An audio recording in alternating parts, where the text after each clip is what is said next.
Wake up. Babe, wake up. You hungry? You know I'm about to leave in a couple minutes, and I got the Uber Eats on the way. They're bringing a stick of eggs that you asked me for yesterday. Yeah, the one you like. Did you get your hair cut? Let me see. Oh, your shit's still looking peasy. What barbershop you be going to? You need to go to the one I take my son to. Oh, saying kid. Yeah.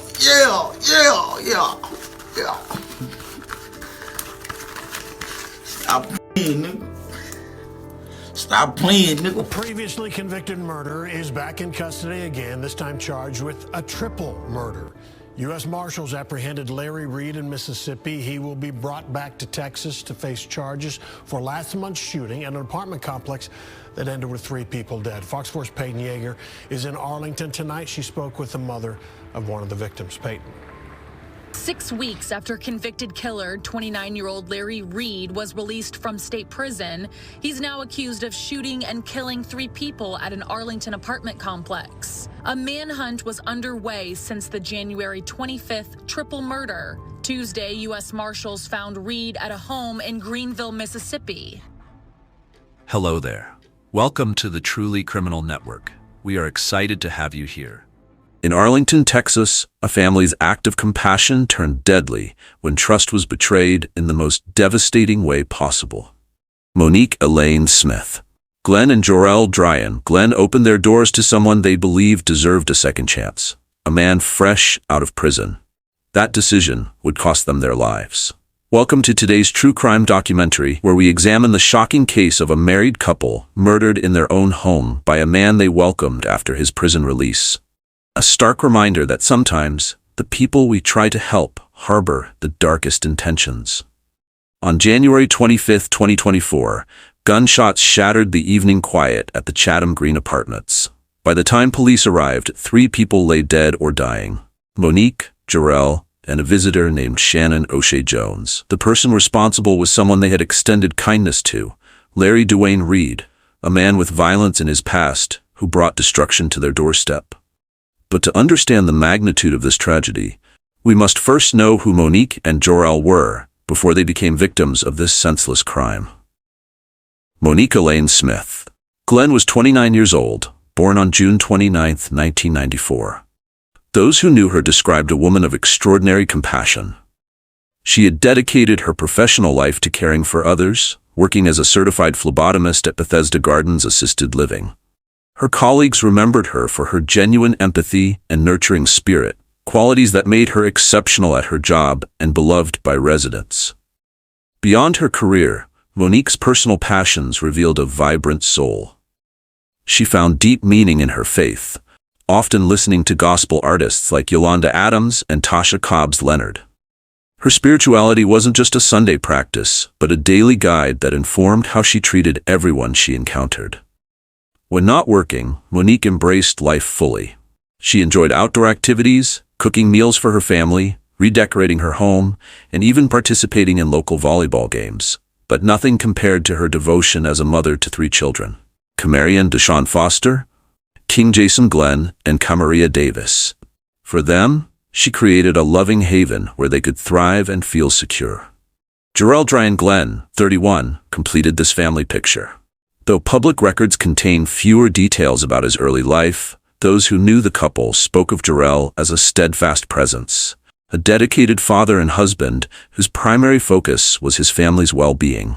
His marriage to Monique on February 6, 2022, represented not just their love, but their shared vision for building a future together. Their union, though tragically cut short after just under 2 years, was marked by their mutual commitment to creating stability and warmth for their blended family. The apartment at Chatham Green wasn't just a residence, but a home they had carefully built together, a place where neighborhood children knew they were welcome, and where family gatherings filled the rooms with laughter. Within their community, the Glenns were known as a couple who believed in second chances and helping others. Monique's professional life as a caregiver naturally extended into her personal relationships, where she often went above and beyond for friends and family. This generosity of spirit, Their natural inclination to see the good in others may explain why they opened their home to someone with a troubled past, a decision that would prove fatal.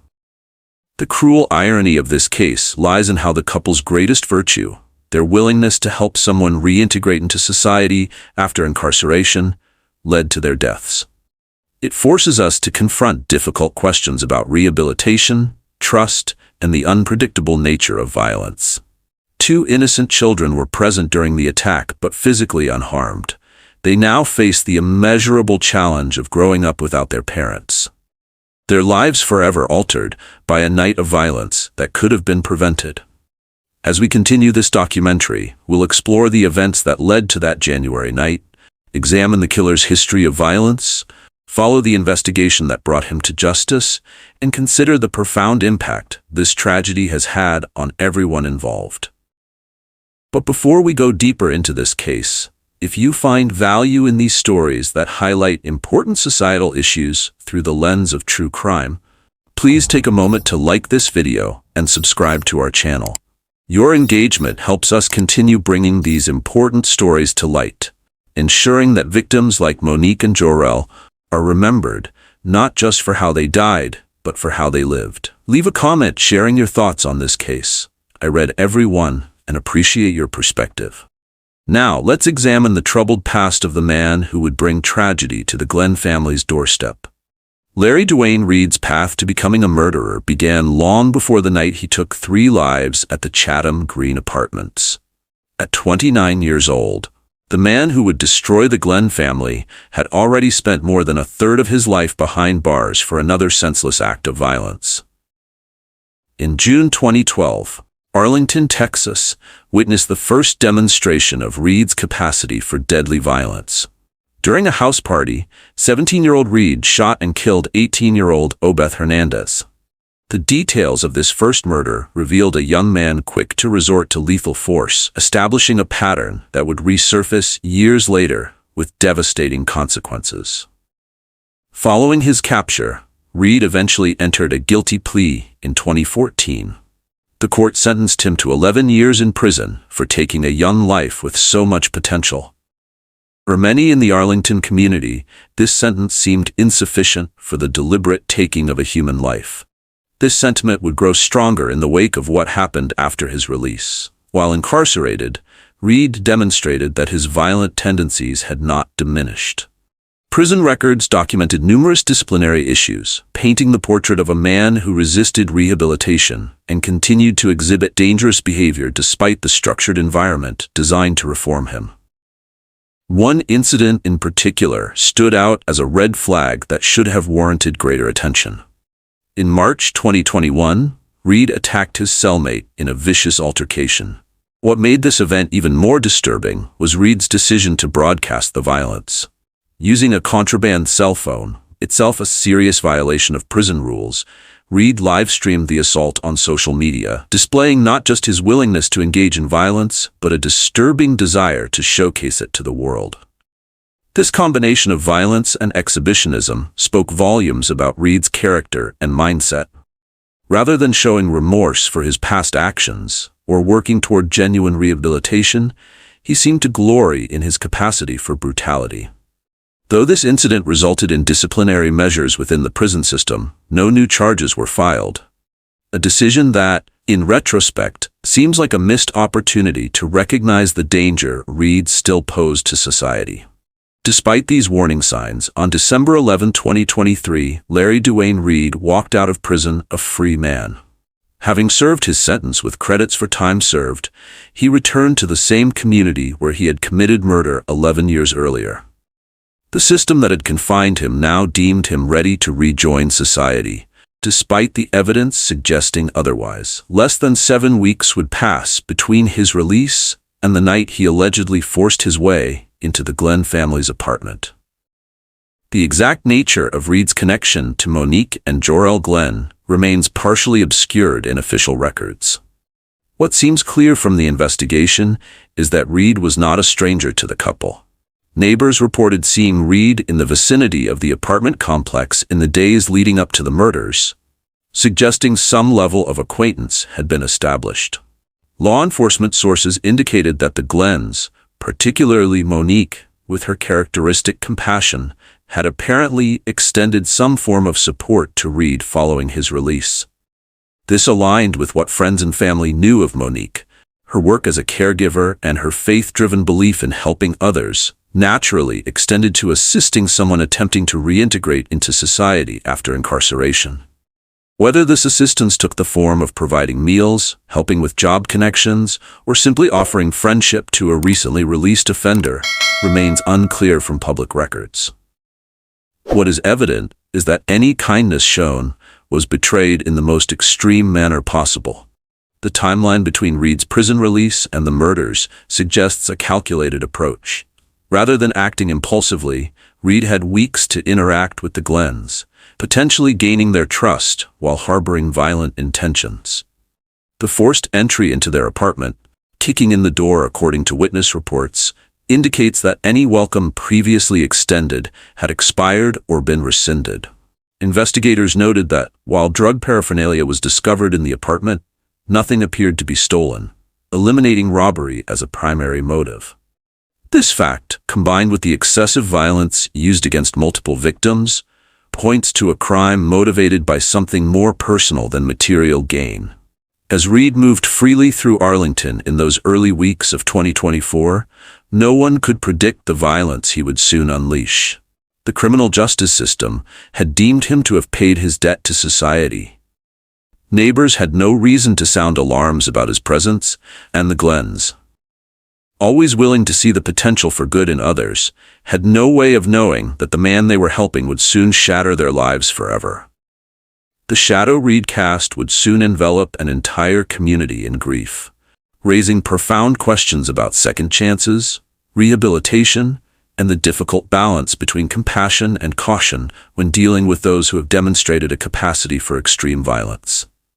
January 25, 2024, began as an ordinary Thursday for residents of the Chatham Green Apartments in Arlington, Texas.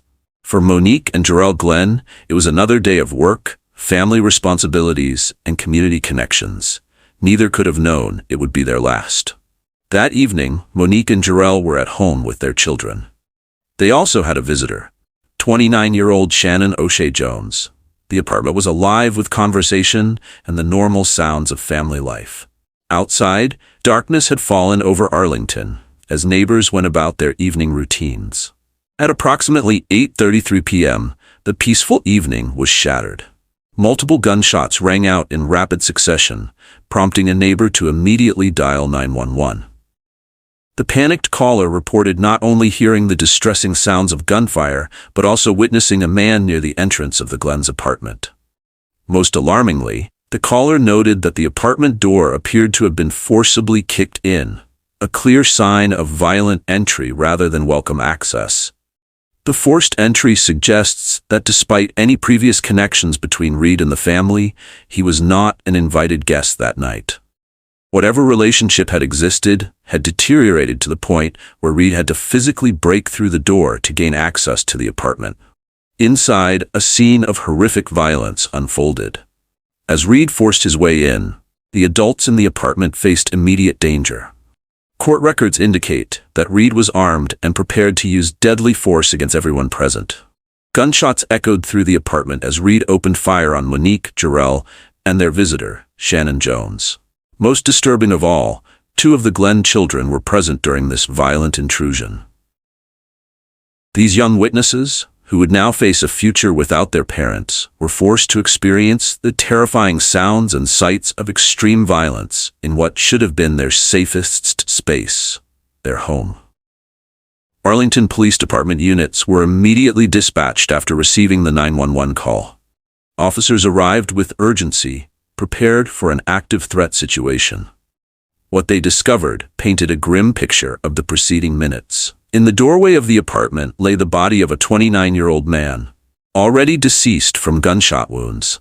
Inside, officers found Monique Smith motionless, having sustained fatal gunshot wounds that had ended her life. Jorrell Glenn, 31, was still alive but critically injured. Despite the swift response of emergency medical personnel who worked desperately to save him, Jorrell's injuries proved too severe. He was transported to a nearby hospital where medical staff continued life-saving efforts, but he ultimately succumbed to his wounds. As police secured the scene, witnesses provided a crucial detail. A man dressed in dark clothing had been seen running from the area immediately after the gunshots were heard. This description would later help investigators identify Larry Dwayne Reed as the prime suspect. The apartment itself told part of the story through physical evidence. The door frame was damaged from the forced entry. Inside, investigators documented multiple bullet casings, confirming the intensity of the attack. The positioning of the victims suggested they had little time to react or defend themselves against the sudden violence. Among the evidence collected, investigators noted the presence of drug-related paraphernalia in the apartment. However, nothing of value appeared to be missing, contradicting any theory that theft might have motivated the killings. The nature of the attack, aggressive, sudden, and lethal, pointed toward targeted violence rather than a robbery gone wrong. As investigators worked the crime scene, their immediate concern turned to the children who had witnessed the attack. Officers gently removed them from the apartment, shielding them from the full view of what had happened to their parents. These traumatized young witnesses were quickly released to family members who rushed to provide comfort in the midst of unimaginable circumstances. The response from law enforcement was comprehensive. The Arlington Police Department cordoned off the entire area, preserving evidence while forensic teams documented every detail of the crime scene. Officers conducted preliminary interviews with neighbors who had heard the gunshots or seen the suspect fleeing. Meanwhile, detectives began the process of collecting surveillance footage from nearby buildings, though privacy policies and warrant requirements would create some initial delays in accessing all potential video evidence.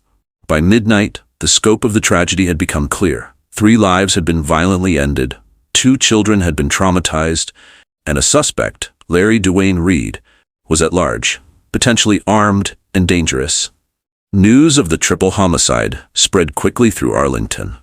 By morning, media outlets were reporting on the murders, and a community was left wondering how such violence could erupt in their neighborhood. For those who knew the Glenns, the news was devastating. A beloved family had been destroyed in minutes of senseless violence. Before we continue with the hunt for Larry Reed that followed this terrible night, I want to invite you to engage with this video. If you're finding this case as important and moving as I do, please take a moment to like this video and leave a comment with your thoughts. Also, don't forget to check out our True Crime Stories playlist in the description box.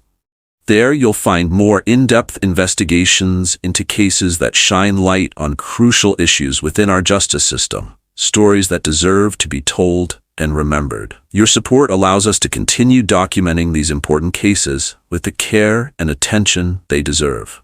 Now, let's follow the intensive manhunt that would lead authorities across state lines in search of the man responsible for this tragedy.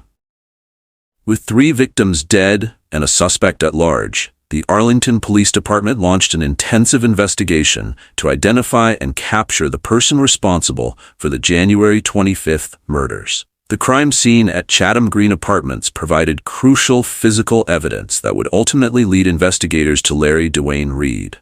Forensic teams moved methodically through the apartment, collecting every possible piece of evidence. They recovered bullet casings and documented impact sites, gathering ballistic evidence that would later prove vital in matching the murder weapon.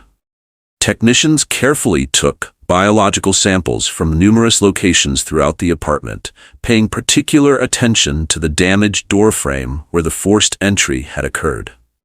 Fingerprint evidence was gathered from surfaces throughout the apartment, focusing on areas the perpetrator likely touched during the attack. DNA samples were collected from various objects that might have been contacted by the killer during the frenzied assault. This physical evidence would form the foundation of the case against Reed, providing irrefutable scientific connections between the suspect and the crime scene. The testimonies of neighbors and witnesses proved equally valuable to investigators. Multiple residents reported hearing the distinctive sounds of gunshots that Thursday evening.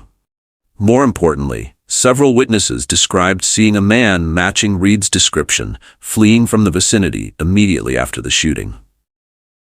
The consistent details in these accounts, particularly regarding the suspect's appearance and behavior, gave investigators confidence they were pursuing the right individual. As forensic analyses progressed in late January, investigators secured search warrants for surveillance footage from the apartment complex and surrounding properties. Though accessing all available video presented initial challenges due to privacy regulations and warrant requirements, the footage they did obtain corroborated witness statements about a man fleeing the scene.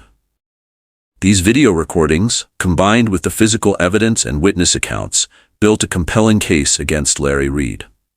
What investigators soon discovered was that Reed had not remained in the Arlington area.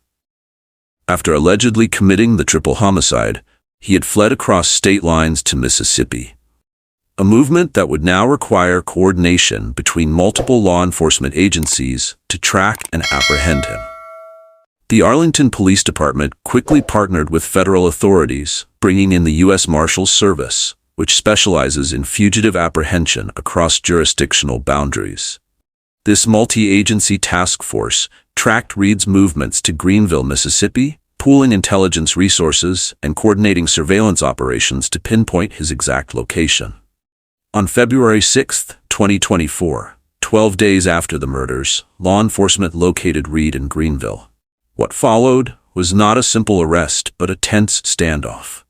Reed, aware of the serious charges he would face if captured, initially refused to surrender to authorities.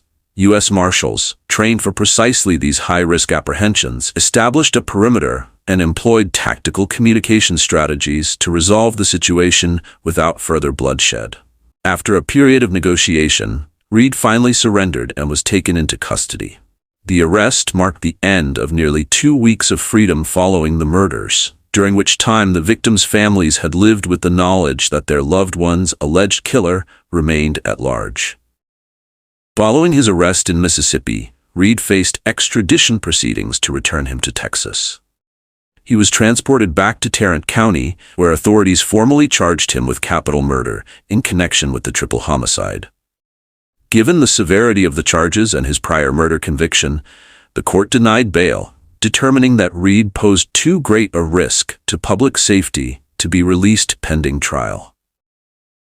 The successful capture of Larry Dwayne Reed represented the collaborative effort of multiple law enforcement agencies working across state lines. From the initial evidence collection at the crime scene to the final moments of the standoff in Mississippi, each step in the process built upon the last, eventually bringing the suspected killer back to Texas to face justice for the murders of Monique Smith, Jorrell Glenn, and Shannon Jones. With Reed in custody, the focus of the case would now shift to the courtroom, where prosecutors prepared to present the evidence gathered during the investigation to secure a conviction for these senseless killings. Following his extradition to Tarrant County, Texas, Larry Dwayne Reed faced the full weight of the justice system. The legal proceedings against him began with a series of pretrial hearings where his defense team attempted to suppress key evidence. They targeted specific forensic analyses and witness testimonies that connected Reed to the murders, hoping to weaken the prosecution's case before trial. The presiding judge, however, denied most of these motions, ruling that the evidence was critical to establishing the sequence of events on January 25th. The court determined that the integrity of the investigation had been maintained and that the evidence collected was both relevant and admissible. This decision allowed prosecutors to present their strongest case when the trial commenced in April 2024. As the trial began, the prosecution methodically laid out their case against Reed. They presented the jury with the compelling forensic evidence collected from the Chatham Green apartments. Ballistic reports connected the bullets recovered from the victims and the scene to the weapon associated with Reed. DNA analysis placed him at the location, contradicting any claim that he had not been present during the murders. The prosecution also called numerous witnesses to the stand. Neighbors who had heard the gunshots and seen a man fleeing the scene provided testimony that matched Reed's description. Forensic experts explained the technical aspects of the evidence, translating complex scientific findings into clear explanations for the jury to understand. Perhaps most damaging to Reed's defense was the prosecution's presentation of his prior criminal record. The jury learned about his 2012 murder of Obeth Hernandez and his subsequent guilty plea. They heard about his violent behavior while incarcerated, including the 2021 assault on his cellmate that he had broadcast on social media using a contraband phone. This pattern of violence established Reed as someone with a propensity for dangerous and aggressive behavior, a portrait that aligned with the brutality of the triple homicide. The defense faced an uphill battle against the mountain of evidence. They attempted to create reasonable doubt by questioning the reliability of witness identifications and suggesting alternative interpretations of the forensic findings. However, these efforts gained little traction against the prosecution's well-documented case. After hearing all testimony and examining the evidence, the jury did not require extended deliberations. In May 2024, they returned with their verdict. Larry Dwayne Reed was found guilty on all charges of capital murder. During the sentencing phase, the court considered the heinous nature of the crime, Reed's previous murder conviction, and his demonstrated pattern of violent behavior. The judge delivered the sentence, life imprisonment without the possibility of parole. In announcing this decision, the judge emphasized the premeditated nature of the crime and its devastating impact on the victims' families and the wider community. The case sparked immediate public outcry, focused on the circumstances of Reed's previous release from prison. Many Arlington residents and legal experts criticized the system that had allowed Reed to serve only 11 years for his previous murder conviction. This relatively short incarceration period, made possible by sentencing guidelines and credits for time served, became a flashpoint for debate over criminal justice reform. Community forums and social media platforms filled with discussions about the balance between rehabilitation and public safety. Many questioned whether the current system adequately protected communities from individuals with violent histories who showed little evidence of rehabilitation. The fact that Reed committed another murder less than 2 months after his release fueled arguments for stricter sentencing and more comprehensive evaluation before releasing violent offenders. Local policymakers responded to the public concern by initiating reviews of current parole regulations.